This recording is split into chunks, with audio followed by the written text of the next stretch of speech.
Abra comigo a sua Bíblia no livro de Mateus, capítulo 7. Neste mês de maio, nós separamos este mês de maio para falarmos sobre prosperidade. É verdade, algumas verdades que nós precisamos entender sobre a prosperidade. Deus falou conosco por diversas maneiras, e hoje nós vamos falar sobre 7 mandamentos que prosperam. E se nós colocarmos em prática, e se nós aplicarmos, certamente nós estaremos dentro desse núcleo, desse princípio, desse padrão que Deus tem para aqueles que desejam prosperar. Mateus capítulo 7, versículo de número 7, todos abriram? Deus está aqui, amém? Ontem nós tivemos um culto maravilhoso, que Deus falou conosco, e o Senhor tocou nos nossos corações, e hoje Ele está aqui também, tocando no seu coração. E a palavra do Senhor diz assim: pedi e dar-se-vos-á, buscai e encontrareis, batei e abrir-se-vos-á. Porque aquele que pede recebe, o que busca encontra, e ao que bate abrir-se-lhe-á. E qual dentre vós é o homem que, pedindo-lhe pão, o seu filho lhe dará uma pedra, e pedindo-lhe peixe lhe dará uma serpente? Se vós, pois, sendo maus, sabeis dar boas dádivas, boas coisas aos vossos filhos, quanto mais vosso Pai que está nos céus dará bens aos que lhe pedirem. Portanto, tudo o que vós quereis que os homens vos façam, fazei-lo também vós, porque esta é a lei e os profetas. Amém? Podemos assentar. Senhor Jesus, falando sobre o poder da oração, sobre a abertura que nós temos diante de Deus, de pedirmos, de buscarmos, de clamarmos por aquilo que nós precisamos e que nós necessitamos. Bom, vamos dizer de início aqui que sempre foi a vontade de Deus que o seu povo fosse próspero. Mas a prosperidade no decorrer da existência, ela também tem causado muitos males naqueles que não têm sabido administrar a prosperidade. Bom, quando Deus prospera um filho dele, o objetivo de Deus ao prosperar um filho dele é que esse filho tenha um pouco mais de paz, tenha um pouco mais de alegria, tenha um pouco mais de confiança, tenha um pouco mais de segurança, e assim esse filho possa ter uma vida espiritual mais aguerrida, mais fundamentada. Mas o que nós temos percebido é o que o Senhor explica em Deuteronômio 8, que muitas vezes Deus, quando abençoa alguém e prospera, acontece justamente o contrário. Então tá, vamos falar sobre 7 mandamentos que Deus espera de nós para que nós prosperemos. Eu quero falar sobre o primeiro, e ele está em Gênesis capítulo 15, vai lá comigo. Eu quero falar sobre crer. Gênesis capítulo 15. Não são poucas as vezes que você é assaltado pelas dúvidas. Não é incomum na sua vida, Gênesis capítulo 15, você ser arremetido com algumas situações e alguns dardos que te levam a ter dúvidas. Circunstâncias, situações inusitadas, situações difíceis das quais você passa na sua vida, que pode levar você a uma situação de duvidar daquilo que realmente Deus prometeu, daquilo que realmente Deus quer de você, daquilo que realmente Ele tem colocado em suas mãos. Mas não é só quem é incrédulo que muitas vezes cai nas dúvidas.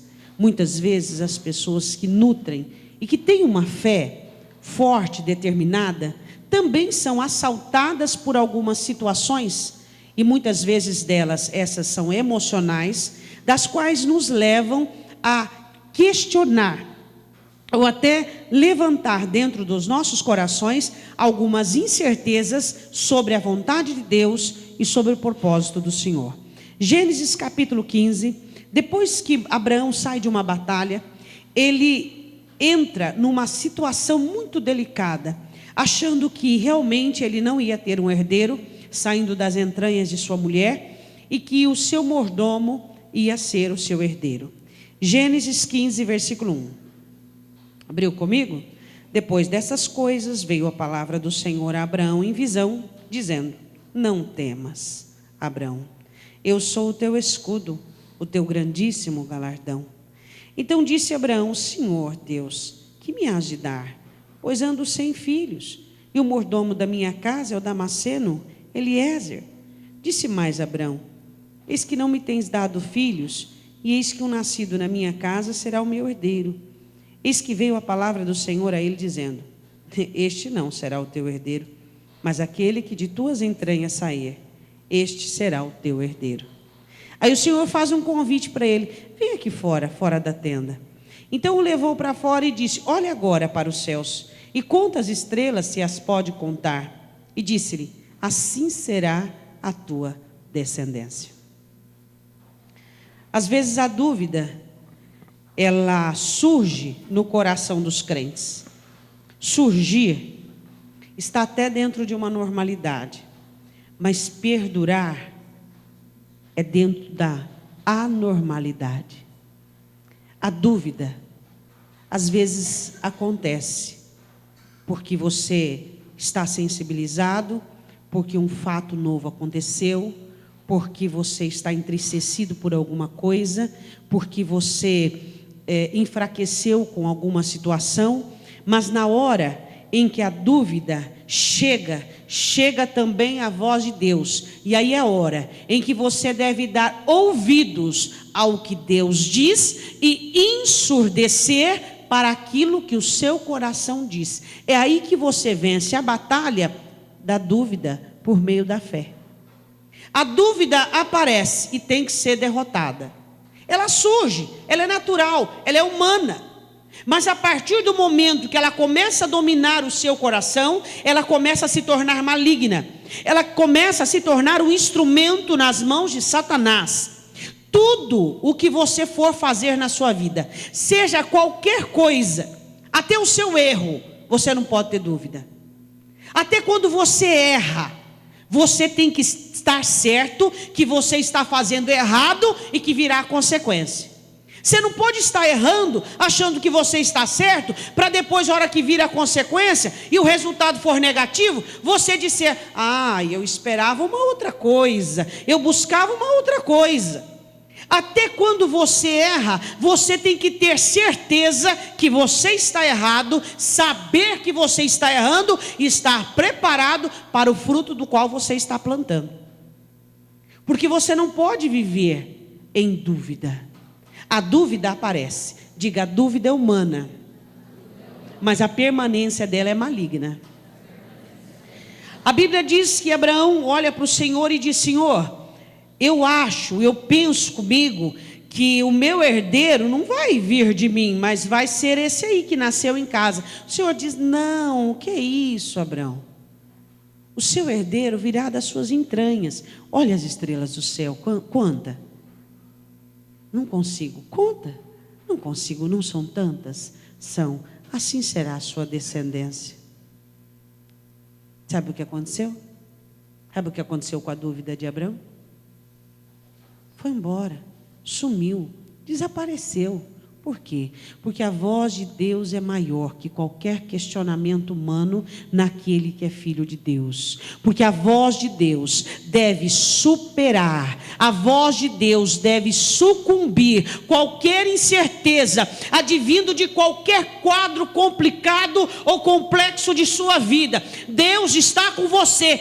Ponto. Não importa se você está sentindo ou não, não importa se você está abatido ou exaltado, não importa se você está feliz ou aflito, Deus está com você, independente do seu estado emocional. Quando Deus fala com ele, a dúvida se esvai, e a Bíblia diz assim no versículo 6: e creu ele no Senhor, e imputou-lhe isso por justiça. Diga glória a Deus. Diga comigo: crer. Muitos dizem que têm fé. É muito bom ter fé, mas é melhor ainda praticá-la. Você sabe qual a diferença de crer e ter fé? Você tem fé, mas ninguém vê a sua fé.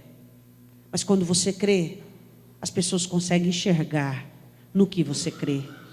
Porque o crer é quando a sua fé venceu o que você sente. O crer é quando a sua fé venceu o que você está vivendo. É quando você manifesta por obras a sua fé. É quando você demonstra na sua vivência. É quando você faz exaurir de você a fé. Não uma fé utópica, não uma fé imaginária, não uma fé como um chavão que muitos usam, mas uma fé que faz você caminhar daqui para ali. Uma fé que faz você ter atitudes. Uma fé que faz você recuar se preciso, avançar se necessário. Essa é a fé que Deus espera de cada um de nós. Eu creio. É quando a sua fé, ela não é uma fé embutida, ela não é uma fé tímida, ela não é uma fé ensimesmada, mas uma fé que bota a cara para fora, que mostra quem é, que mostra em quem crê, que mostra o que espera e o que vai buscar. Isso é crer. Isso é o que Deus espera de mim e de você. Que nós creiamos no que Ele diz, que nós creiamos no que Ele disse, que nós creiamos no que Ele fez, faz e acreditar que Ele continuará a fazer. Diga glória a Deus. Diga eu tenho que crer. Amém? Segundo mandamento, vá comigo em Gênesis 26. A palavra do Senhor diz assim: que Deus é o Deus que nos dá sementes. E o segundo mandamento é composto de duas características: direção e semeadura. Um cristão sem direção é igual um carro com bom motor, um tanque cheio, sem freio de mão. Sem freio nenhum. É perigoso. Você tem que ter direção.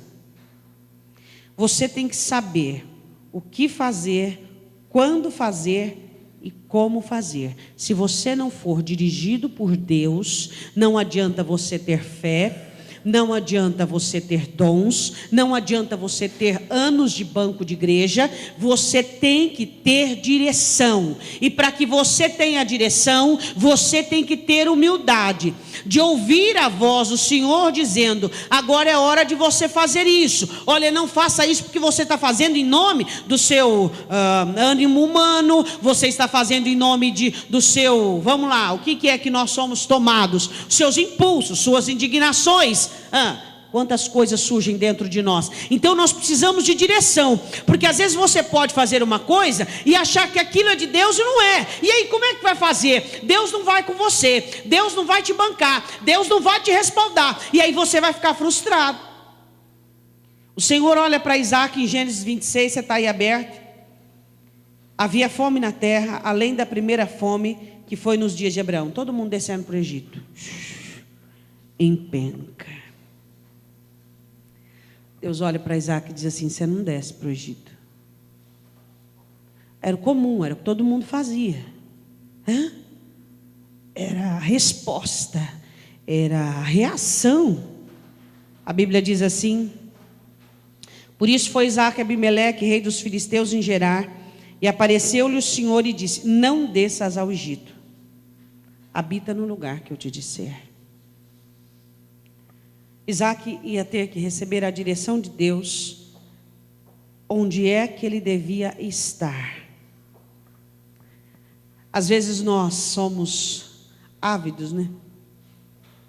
Dependendo da personalidade de cada um. Existe crente que ele não vê a hora de Deus mandar ele parar e ficar estagnado, né? Espere com paciência. Agora tem crente que se Deus falar para ele, você tem que ter paciência, ele quase morre. Ele é totalmente ativista, totalmente dinâmico, e quando Deus manda ele parar, é a morte para ele. É difícil. Outro já não. Mas a questão é que o lugar onde você deve estar para ser abençoado, não é você quem determina, é Deus.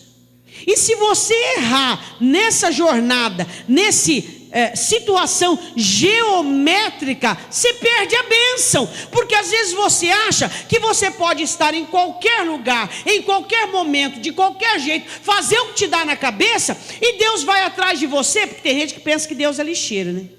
Ele vai limpando o lixo dele, e Deus vai te abençoar. O Senhor diz: você vai ter que estar onde eu quero que você esteja. Diga glória a Deus.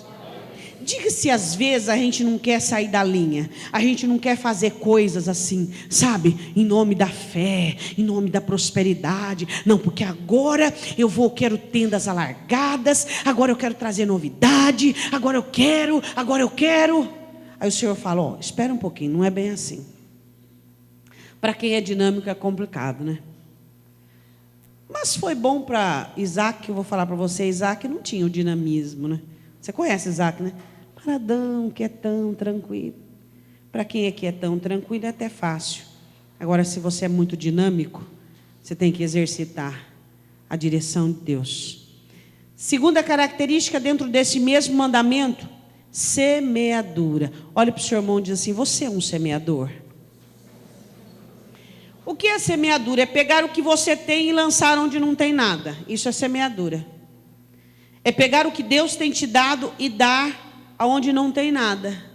Se você plantar, existem pessoas que ajudam aqueles que podem retribuir-lhe. Se você ajudar quem pode te retribuir, você já está recebendo, então. Agora, a palavra do Senhor diz assim no versículo 12: e semeou Isaac naquela mesma terra, e colheu naquele mesmo ano 100 medidas, porque o Senhor o abençoava. Aonde é que ele semeou? Diga para o seu irmão. Foi em qualquer terra? Que terra que foi? Aonde o Senhor mandou ele estar. Será que você entende isso? Será que você entende que o lugar é determinante para a bênção de Deus na sua vida? A situação, o lugar onde Deus diz para você é assim, é aqui, não é ali, não é acolá, não é 10 metros para lá, nem 20 por cá, é aonde eu te plantei, é aonde eu te dirigi, aqui está aliançado. A Bíblia diz assim que ele semeou naquela terra. Como é que ele colheu? 100 medidas, cada semente deu 100. Isso é prosperidade absoluta. Quando você obedece a Deus, a prosperidade é absoluta. Você não faz quase nada comparado ao que os outros fazem. Você vai e os outros ficam. Por quê? Porque Deus é contigo. Diga glória a Deus. Diga comigo: o lugar, direção e semeadura. Você é um bom semeador? Terceiro mandamento, Gênesis 28, Jacó. Nós estamos falando sobre coisas que deram certo, coisas que funcionaram, princípios que funcionaram na vida de grandes homens no reino de Deus. Jacó tinha 2 princípios na sua vida. Abraão tinha um princípio, crer. Isaac tinha 2 princípios, direção e semeadura. E Jacó tinha também 2 princípios. Qual era? Fidelidade e trabalho. Olhe para o seu irmão e diga: você é fiel? É fácil ser fiel na bonança? Responda. É fácil ser fiel quando tudo vai bem? É. É fácil ser fiel quando é recíproco? É fácil. Agora, a questão da fidelidade não é algo transitório. A fidelidade é a essência. Ou você é fiel ou você não é fiel. Não tem mais ou menos fiel. Eu sou mais ou menos fiel. Eu sou quase fiel. Eu sou 10% fiel. A fidelidade é a essência. Ou você é fiel ou você não é. A Bíblia diz em Gênesis 28 que quando ele recebe a revelação da parte de Deus, versículo 20, Jacó fez um voto dizendo: se Deus for comigo, diga: Deus é comigo. Deus tem me guardado na viagem que eu faço. Quantos anos já durou sua viagem? Fala aí para o teu irmão quantos anos você tem. Minha viagem está durando muito. Eu acho muito, 47 anos é bastante, né, irmão? Eu vivi quase tudo que eu tinha que viver já. E me guardar nesta viagem que eu faço, e me der pão para comer e vestes para vestir. Você está com a barriguinha cheia aí, né? Pode ser que não esteja agora, uma hora que chegar da igreja vai encher a barriguinha, dormir, né? Está vestido, está aquecido. Em paz tornar a minha casa, a casa de meu pai. O sonho dele era retornar e o Senhor me será por Deus. E esta pedra que tenho posto por coluna será a casa de Deus, e de tudo quanto me deres, o que ele diz? Vocês sabem que eu e o pastor, nós não somos de falar de dízimo, de oferta, porque isso são responsabilidades de filho. Mas eu vou dizer uma coisa para você: a fidelidade é característica de quem serve ao Senhor. E dízimo não é esmola, e dízimo não é o que sobra, e dízimo não é uma gorja que você dá para Deus. O dízimo é a fidelidade. Outra coisa, vá comigo, 2 questões em Jacó, no capítulo 31, vá lá comigo. 2 princípios que Jacó tinha para prosperar. Primeiro, fidelidade. Segundo, trabalho. Pergunta para o seu irmão: você é trabalhador? Tem que ser trabalhador. Amém? Não pode ter preguiça, tem que fazer a coisa acontecer. Porque o preguiçoso cruza os braços, a Bíblia diz em Provérbios, e aí vem a seca, vem o frio, e ele aí não tem nada, né? Gênesis 31, versículo de número 40, o testemunho de Jacó. Estava eu assim, de dia me consumiu o calor e de noite a geada. Gênesis 31, 40. O meu sono fugia dos meus olhos. Tenho estado agora 20 anos na tua casa, 14 anos te servi por tuas 2 filhas, 6 anos por teu rebanho, mas o meu salário tens mudado 10 vezes. Se o Deus de meu pai, o Deus de Abraão e o temor de Isaque não fora comigo, por certo me despedirias agora vazio. Deus atendeu à minha aflição e ao trabalho das minhas mãos e repreendeu-te ontem à noite. Diga glória a Deus. Diga fidelidade e trabalho. Diga, é o 3º mandamento para quem quer prosperar. E qual é o primeiro mandamento? Crer. Qual é o segundo? Semear. Direção e semeadura. Qual é o 3º? Amém. Fidelidade e trabalho. Gênesis 41, que deu certo para José, vamos ver. Tem um texto em Hebreus, que a palavra do Senhor diz que a raiz de amargura, ela tira a graça de Deus. E a graça, você sabe o que é a graça, né? Você já viu um óleo numa engrenagem? A coisa vai macia, vai funcionando. Tira o óleo para você ver o barulhão. Não vai. A graça de Deus é isso. Ela facilita a sua vida. Enquanto alguns se esforçam, sofrem, a sua vida vai assim, ó, de vento em popa. A Bíblia diz assim que José, ele tinha um princípio para prosperar: coração limpo. Coração, quando ele é inclinado para a amargura, ele tende à miséria. Vai pouco a pouco, a miséria vai chegando, o embaraço vai chegando. E quando a pessoa observa e olha, ela já está em miséria. Aí você pergunta para ela assim, ou então ela te pergunta: mas por que veio a miséria? Por que me acometeu a miséria? Aí você vai mostrando para ela o coração amargurado, ressentido, ensoberbecido, falta de humildade. Aí a pessoa descobre o quê? Que a prosperidade ela mandou embora, ela expulsou da vida dela, quando abriu as portas para o ressentimento e para a amargura. Quando José estava no Egito, ele reconheceu que o coração dele perdoador era o meio pelo qual a graça de Deus fluía e que ele prosperava. Se você não tem um coração perdoador, se você se ressente facilmente, e o seu ressentimento é algo que perdura, algo que pernoita dentro de você, como a palavra do Senhor diz, você precisa consultar ao Senhor e buscar imediatamente um coração perdoador, que é consciente da limpeza, do perdão que Deus te deu, para que você seja alguém puro de coração.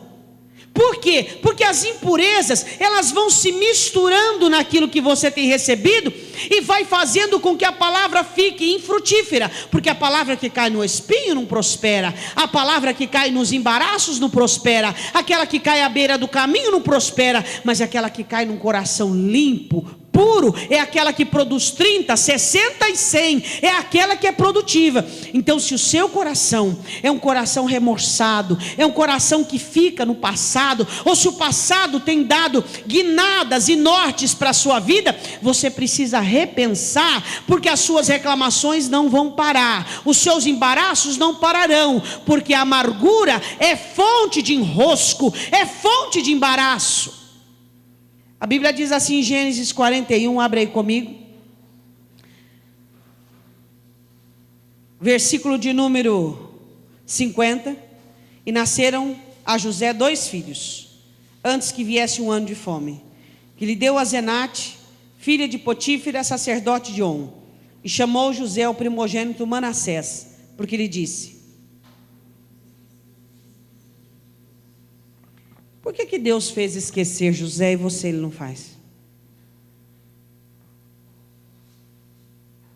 Por que José foi separado do pai a quem ele amava, vendido como escravo pelos irmãos, quase foi morto, trabalhou como escravo e servo na casa de Potifar, foi injustiçado pela mulher dele, foi lançado na cadeia injustamente, esquecido pelo padeiro e depois levantado por Deus? Por que Deus limpou o coração de José e não limpa o seu? Será que existe alguém aqui que sofreu mais do que José? Você tem a resposta? Por que Deus limpou o coração de José e não limpa muitas vezes a daqueles que frequentam a igreja? Responda para o teu irmão se você sabe. Qual a diferença? Palavrinha-chave. Começa com H. Fala para o teu irmão. Humildade. É a diferença, meu irmão. A humildade faz você olhar para Deus. O orgulho faz você olhar para o irmão, para a pessoa. A humildade faz você reconhecer tudo que Deus fez. E você olha pelo que o irmão mal te fez. Você fala: Senhor, isso aqui não é nada pelo aquilo que eu fiz no Senhor. Eu fui responsável pela tua morte na cruz. Está perdoado, meu irmão. A humildade, a questão é, quando a amargura entra num coração soberbo, é a mistura que o inferno gosta.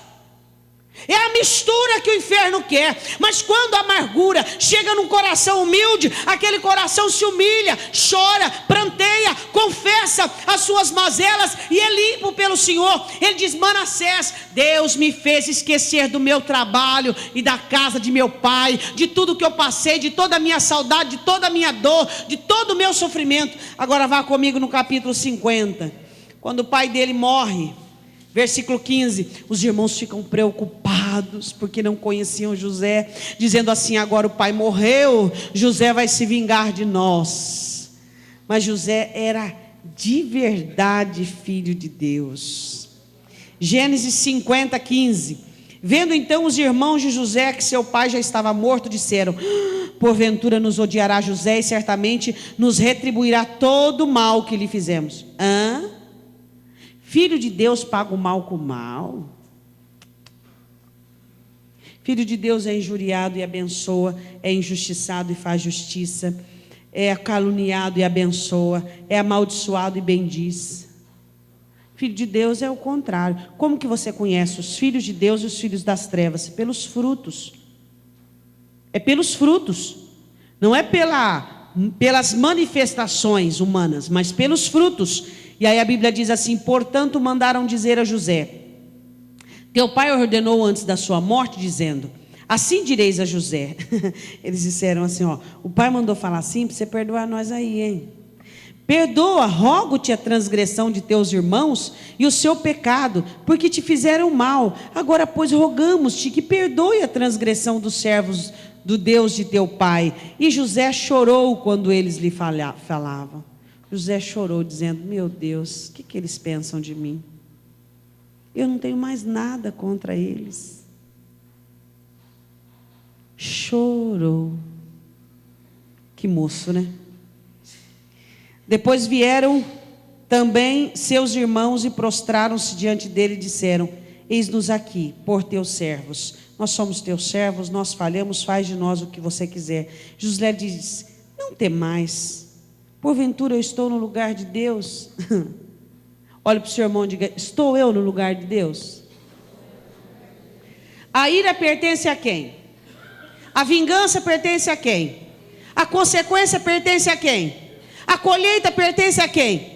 Então, se alguém fizer mal para você, você vai se embaraçar com a vida daquela pessoa, com a atitude daquela pessoa, comprometendo a sua vida financeira, humana, espiritual, emocional. Não, ele diz: estou eu no lugar de Deus para que vocês venham dizer que vai ser meus servos e que estão arrependidos. Eu não tenho nada contra vocês. Se alguém tiver que retribuir alguma coisa, vai ser Deus, não vai ser eu. Aí ele disse assim: vós bem, versículo 20, intentastes mal contra mim, porém Deus o intentou por bem. Todo mal que vocês tentaram fazer contra mim, Deus transformou em bem, para fazer como se vê nesse dia, para conservar muita gente com vida. Agora, pois, não temais, eu vos sustentarei. Ai, Deus amor.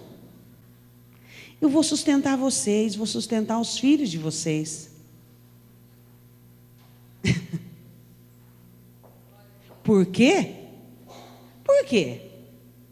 Olhando para aqueles que havia traído, que havia separado ele dos melhores momentos que um filho teria com o pai, olhou para eles e disse assim: eu vou sustentar vocês, vou sustentar os filhos de vocês.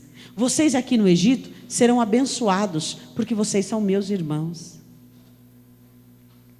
Humildade. O que aconteceu com José? Continuou a prosperar. Agora vá comigo em Êxodo capítulo 33. Um princípio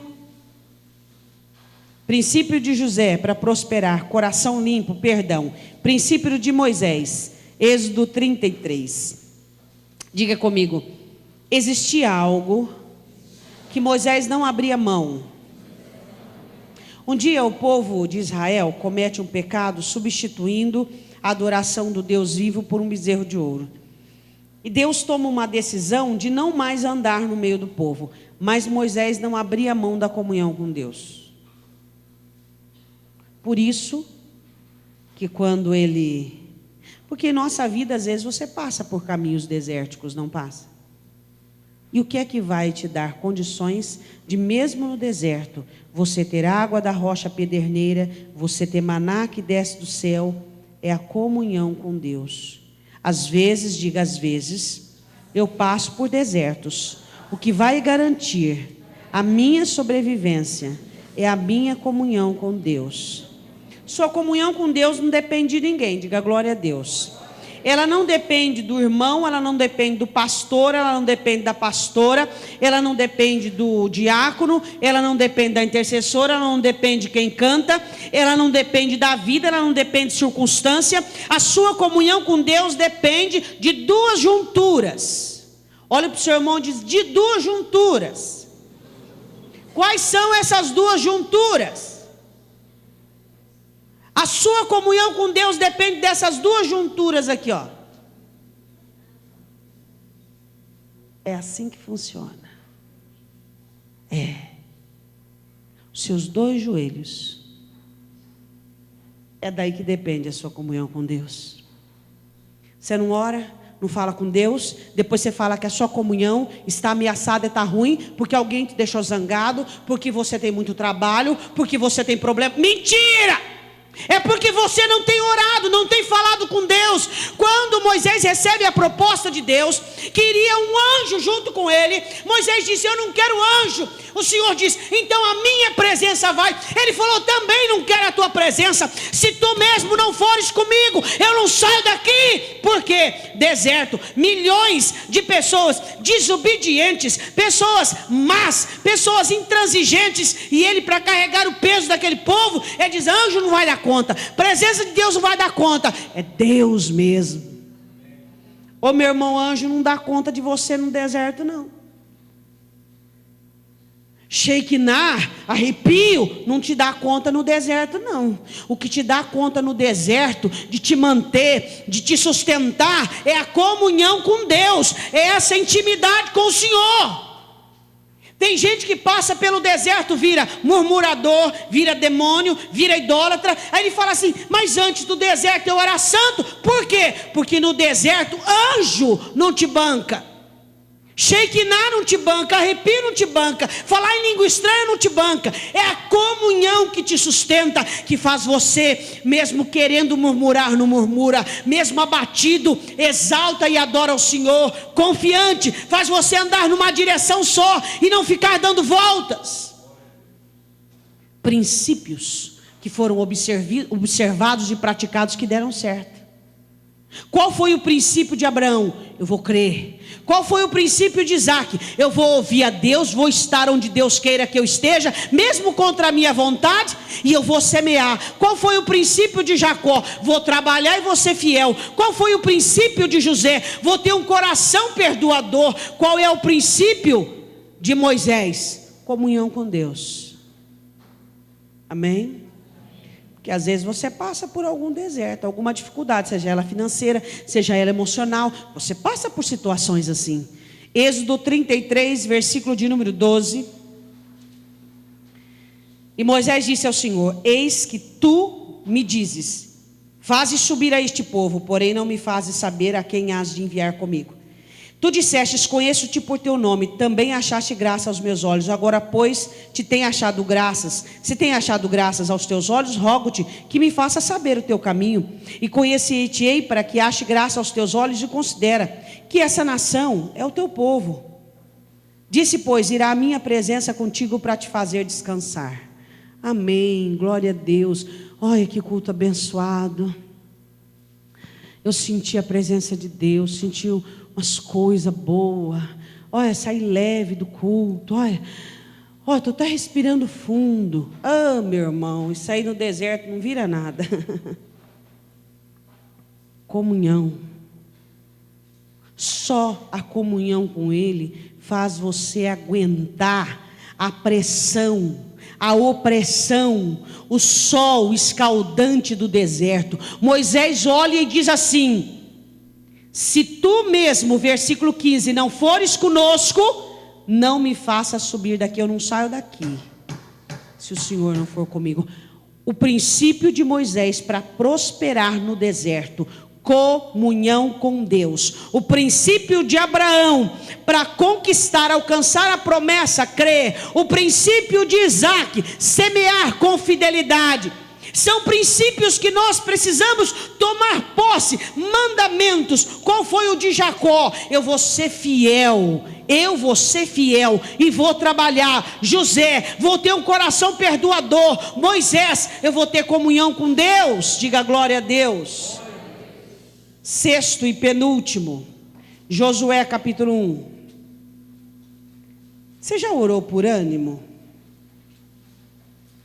Eu sou uma pessoa que sempre tive um bom ânimo. Sempre. Mas eu vou falar a verdade, esse tempo atrás eu comecei a orar por ânimo.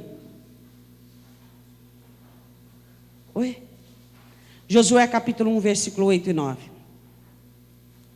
Quando você percebe que o ânimo está meio desanimado, porque nós temos ânimo da parte de Deus, e o nosso ânimo vem por algumas pilastras. Quais são?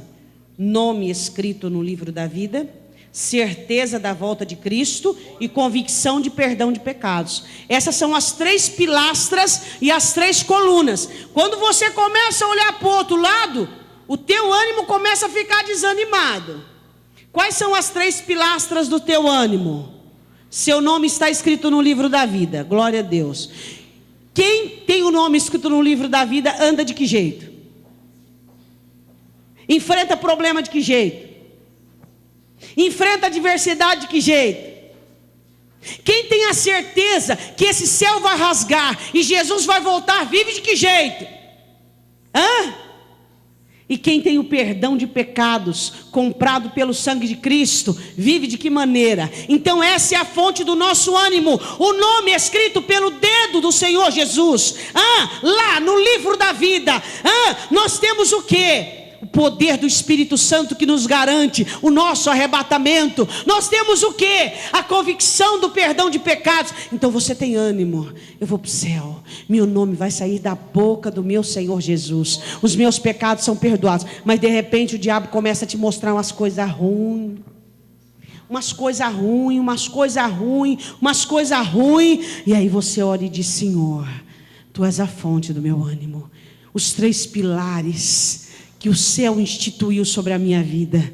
A Bíblia diz que Deus olha para Josué e diz assim: Josué, você tem uma terra para possuir, só que é o seguinte, você tem que ter bom ânimo. E a minha palavra você tem que obedecer. Tem que estar na tua cabeça, tem que estar no teu coração, tem que estar na tua boca. Você tem que meditar, porque a meditação dela é que vai fazer fugir os pensamentos ruins, os desânimos, as coisas maléficas que virão sobre ti. A minha palavra, medita nela, alimenta dela, tenha ela na sua boca, no seu pensamento, e aí vai ser alimentado o seu ânimo. Princípio de Josué: palavra e ânimo. Versículo 8 do capítulo 1. Não se aparte da tua boca o livro dessa lei, antes medita nele de dia e de noite, para que tenhas cuidado de fazer conforme a tudo quanto nele está escrito, porque então farás prosperar o teu caminho e serás bem sucedido. Não te mandei eu? Esforça-te, tem bom ânimo, não temas, nem te espantes, porque o Senhor teu Deus é contigo por onde quer que andares. Eu quero que você vá comigo em Neemias capítulo 1. Esse eu deixei por último, porque é onde os cristãos mais tropeçam, na questão de prosperidade. Diga comigo: prosperidade tem 7 princípios. Então vamos lá, Neemias capítulo 1, abre.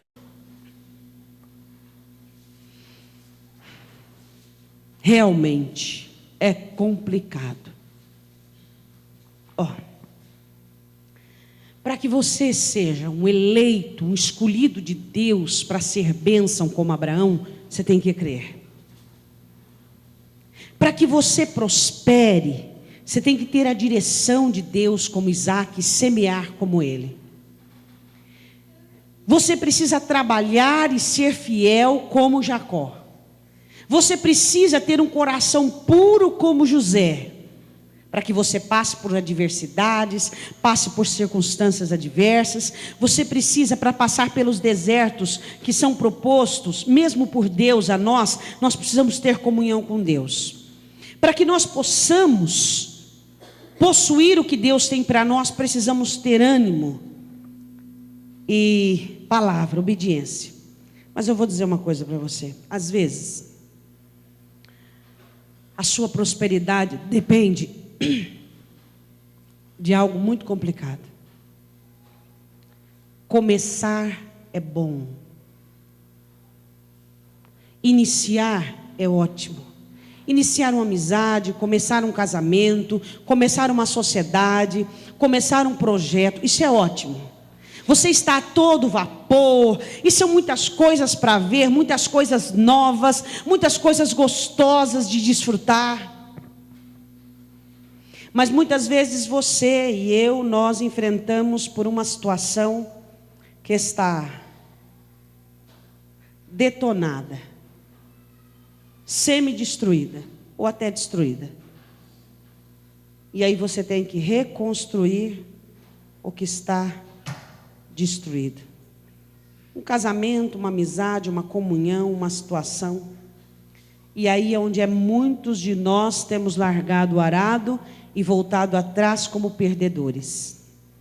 Eu vou dizer uma coisa para você: é muito fácil começar. Eu particularmente gosto muito como você. Muito fácil casar, é gostoso casar, mas a questão é reconstruir um casamento. É gostoso você começar uma amizade, difícil é você reconstruir essa amizade que foi maculada, que foi marcada. É gostoso você começar um negócio, a questão é quando aquele negócio está afundando e precisa de você. Essa é a situação. E é aí que os crentes são desmascarados, porque nós somos fortes, a todo vapor, somos viris, dizemos que somos ferramenta para toda obra, mas somos provados quando você tem que ignorar, quando você tem que passar por cima, quando você tem que abdicar sobre coisas que você gosta, que você quer, mágoa, amargura, e você diz: Deus, me dá uma coisa nova. Eu quero um começo novo, eu quero algo novo, uma história nova, um lugar novo, uma pessoa nova, um marido novo, uma esposa nova. E o Senhor diz: não, você vai reconstruir o que eu te dei. Aí, meu irmão, as máscaras caem, os revoltados se rebelam, os indignados se indignam, e só fica as ovelhas.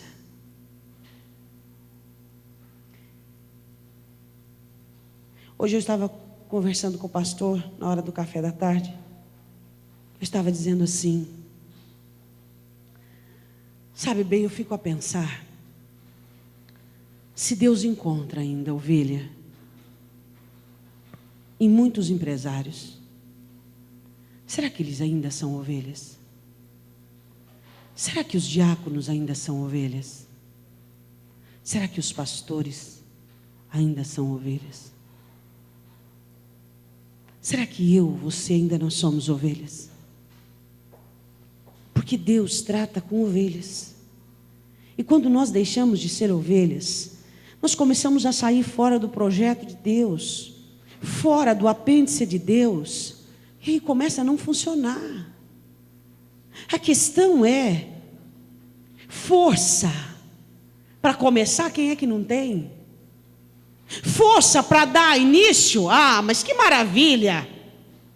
Agora quero ver força para recomeçar uma situação, para levantar da poeira, da cinza, do nada, como um fênix, e dizer: eu creio no Deus do início, mas eu creio no Deus que recomeça, no Deus que restaura. Isaías capítulo 61, e vocês são restauradores de antigas ruínas, restaurarão. O Espírito do Senhor viria para que nós tivéssemos força perdoadora, animadora, sustentadora, para que restaurássemos situações. Os covardes fogem. Vontade de fugir, você é humano, meu irmão, eu sou humana. Todos nós às vezes temos uma crise davídica. Quando ele diz assim: ai, quem me dera asas de pomba, eu voaria e pernoitaria, e estaria no deserto, e escaparia dessa tormenta. Quem não quer asa de pomba? Mas pomba voa abaixo. Crente tem que ter asa de águia. A questão é voltar para trás, desistir, buscar novos ares. Engraçado, né? O crente diz: ai, eu quero novos ares. Cuidado que esse ar ele pode estar intoxicado. E aí, nós simplesmente nos negamos a prosperar na restauração. Diga: é fácil começar, mas é necessário recomeçar, mas é necessário restaurar. A Bíblia diz em Neemias capítulo 1, versículo 3, Neemias contando a sua experiência: e me disseram os restantes que ficaram do cativeiro, lá na província estão em grande miséria e desprezo, e o muro de Jerusalém fendido e as suas portas queimadas a fogo. Sucedeu que, ouvindo eu essas palavras, assentei-me, chorei e lamentei por alguns dias. Estive jejuando e orando perante o Deus dos céus. Neemias estava bem, Suzã. Tinha um ótimo posicionamento, uma ótima vida. Mas tinha um coração forte. Uma alma fortalecida. E não era covarde. Fala assim para o seu irmão: você é covarde? Quem pensa que coragem é para começar, está muito enganado. Coragem é para continuar. Ninguém precisa de coragem para começar. Para começar, todo mundo põe pilha. Vai lá, vai dar certo. Oh, estou profetizando. Oh, não é verdade? É ou não é? Para começar, todo mundo. Lembra do dia do teu casamento? O começo, que maravilha, hein? Saiu gente que você nem sabia de onde era. Que maravilha, todo mundo. Parabéns, parabéns, parabéns. E a pastora falando que você ia entrar para a tribulação e você não acreditava. Falando que você ia entrar para a tribulação, você não acreditava. E todo mundo, parabéns, parabéns, parabéns. E aquela festa. Aí veio as crises. Aí veio a questão de ser forte, né? E a questão de ser digno. Tem que ser digno.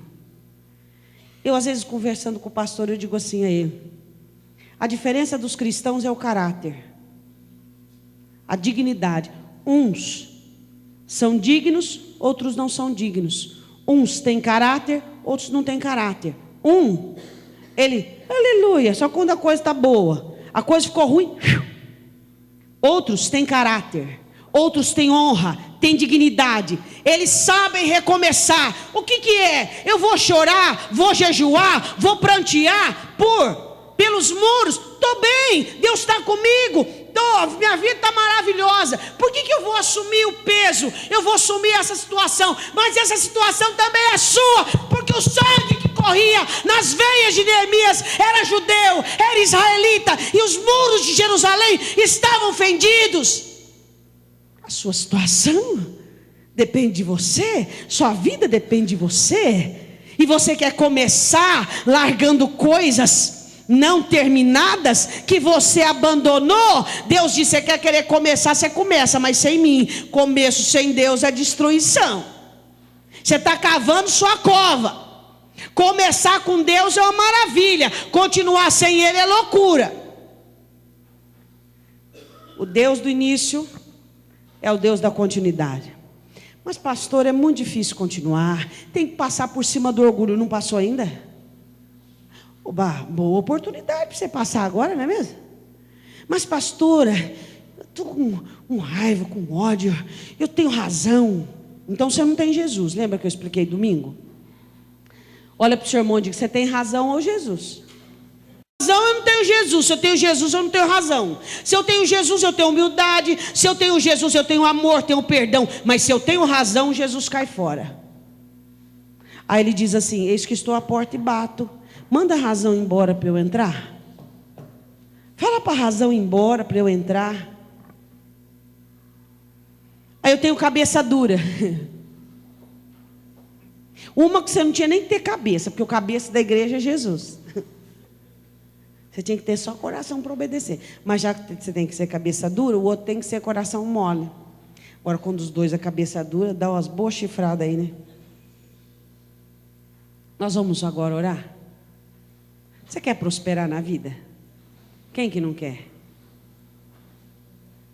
Então você tem que aprender a crer, aprender a semear e ter direção, aprender a ser fiel e trabalhar, ter um coração puro e perdoador, ter comunhão com Deus, obedecer a palavra e ter ânimo e ter força, porque às vezes você vai ter que recomeçar, e recomeçar não é fácil. Recomeçar, perdoar, estender a mão, ajudar, levantar-se como nada tivesse acontecido, não é fácil. É somente para aqueles que são dignos disso.